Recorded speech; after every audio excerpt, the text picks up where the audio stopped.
underline. Omong dikit tapi nyelekit. Bersama Om Bob. Temukan di channel YouTube Om Bob Indonesia. Om Bob, jumlah pihak yang menyerahkan dokumen amicus curiae atau sahabat pengadilan ke MK terkait perkara perselisihan hasil pemilu Presiden dan Wakil Presiden 2024 masih terus bertambah. Bagaimana Om Bob menggarisbawahi masalah ini? Ya, masalah yang namanya tadi itu apa? Amicus curiae. Amicus curiae. Curiae ya. Yeah. Susah nih. Bahasa Latin mungkin ya. Iya. Itu kan artinya itu semacam sahabat dari peradilan. Betul. Ya, ini belum pernah terjadi di Indonesia ya. Iya. Ya, kalau kita dengar acara kemarin dari Megawati itu menyerahkan surat. Betul. Tadi itu, ya istilahnya tadi itu yang susah itu ya. Yeah. Itu sebetulnya tulisannya dia itu sudah keluar di harian Kompas. Kalau nggak salah tanggal 8 atau tanggal 9 April. Itu udah keluar bagaimana bernegara. Ya, itu dijabarkan secara luas. Jadi masyarakat boleh baca ya. Itu bagaimana ya, itu ditulis semua. Ya, intinya adalah dia minta agar MK itu betul-betul pakai hati nurani.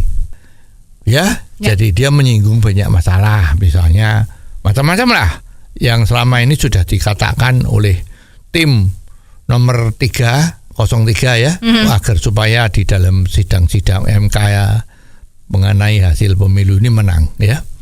Itu sebetulnya ya tulisan-tulisan itu kalau dibaca ya ini itu memihak pada partai dia yang maaf calonnya kalah. Ya, ini sebetulnya juga banyak orang ngomong kalau ini sebetulnya ya kurang etis ya. Karena masih dalam sidang, ternyata keluarlah artikel itu di Kompas. Ya, kita nggak ngerti kenapa Kompas mau muat. Katanya independen. Ya, tapi ternyata ini kalau dibaca-baca ini memihak. Ya, misalnya seperti itu ya. Ini menjadi ingat kita. Ini kalau masalah di MK yang sekarang lagi diramekan, apakah pemilihan Presiden Prabowo Gibran kemenangan tadi itu sah atau tidak? Perlu dibatalkan atau tidak? Perlu didisklasifikasi atau tidak? Ini sebetulnya jauh urusannya dibandingkan dengan waktu dulu ada sidang yang namanya penistaan agama oleh BTP. Ya. Itu zaman dulu khalayak umum yang kebetulan itu adalah silent majority, tidak berani teriak-teriak. Itu sebetulnya udah lihat bahwa ini adalah kasus ini rekayasa. Ya, boleh dikatakan rekayasa lah. Ya, jadi karena situasi politik yang demikian panas, maka itu disidang dimasukkan dalam masalah penistaan agama. Kenapa pada saat itu kok Megawati sebagai partai pendukung dari gubernur saat itu kok tidak mengeluarkan artikel yang seperti ini? Kenapa diem? Sehingga pada saat sidang ini dilanjutkan, akhirnya putuslah bahwa gubernur kita itu masuk penjara dengan hukuman 2 tahun atau berapa itu. Ya itu.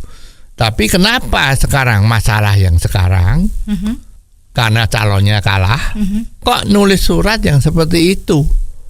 Ya pakai dalil-dalil hati nurani lah, seperti inilah gitu. Padahal khalayak umum 58% penduduk Indonesia atau 96 juta itu mendukung Prabowo Gibran jadi presiden.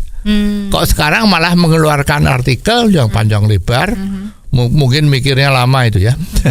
Itu untuk mengatakan bahwa MK ini nanti harus pakai hati nurani.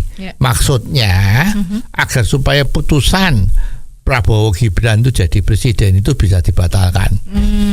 Kira-kira seperti itu. Nah, ini kan jadi berlawanan dengan arus. Masyarakat 96 juta, 58% dari penduduk Indonesia yang milih itu setuju Prabowo Gibran jadi presiden. pada saat sidang penistaan agama itu kemungkinan situasinya juga seperti itu. Tapi kenapa kok pemimpin kita tadi itu, ibu kita itu kok yang kalau menulis juga pakai Ibu Kartini gitu ya, perjuangannya Raden Ajeng Kartini, kenapa kok tidak menulis hal yang seperti ini? Bahwa pengadilan itu mestinya harus pakai hati nurani. Kalau memang bukan penghinaan, ya mestinya jangan diputus yang seperti itu. Toh akhirnya terbukti kan bahwa hasil pidato dari BTP itu ternyata hasil editan, yang mengedit itu akhirnya dihukum juga. Bahwa dia telah melakukan satu editing video yang mengakibatkan situasinya jadi nggak karuan. Ya, lah kenapa saat itu enggak? Kenapa sekarang yang justru rakyat mendukung Prabowo Gibran kok malah keluar tadi itu? Ya, surat sahabat pengadilan yang membela betul-betul, sepertinya 03 lah ya. Seperti itu. Ya ini kan patut dipertanyakan. Jadi sebetulnya jiwa pengabdian kepada rakyat itu kok sepertinya apa bisa diliwatkan kelakuan yang seperti ini. Nah sekarang kan yang bikin surat sebagai sahabat pengadilan ini kan banyak sekali. Ya ada yang bilang wah ini benar. Jadi MK harus benar bahwa ini hasil pemilu ini benar, bukan salah. Nah, ini kan jadi polemik lagi. Ya, jadi kita tunggu aja nanti gimana. Yang penting kita semua harus kepala dingin. Yang kalah yang ngaku kalah. Yang menang jangan sok jumowo. Ya, yang menang ngerangkul yang kalah untuk bersama-sama membangun negara. Ini yang paling penting. Ya, jadi jangan melihatkan ini ada pengaruh besar agar supaya hasil pemilu itu bisa dipertanyakan. Itu merugikan semua pihak. Semua negara sudah ramai untuk mengejar ketinggalan.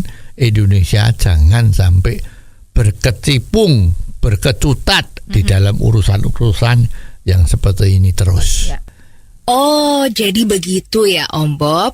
Jelas deh sekarang. Terima kasih Om Bob untuk waktunya. Sampai ketemu lagi di waktu yang akan datang. Underline. Omong dikit tapi nyelekit. Bersama Om Bob. Jika Anda suka dengan channel ini, jangan lupa subscribe, like, dan komen.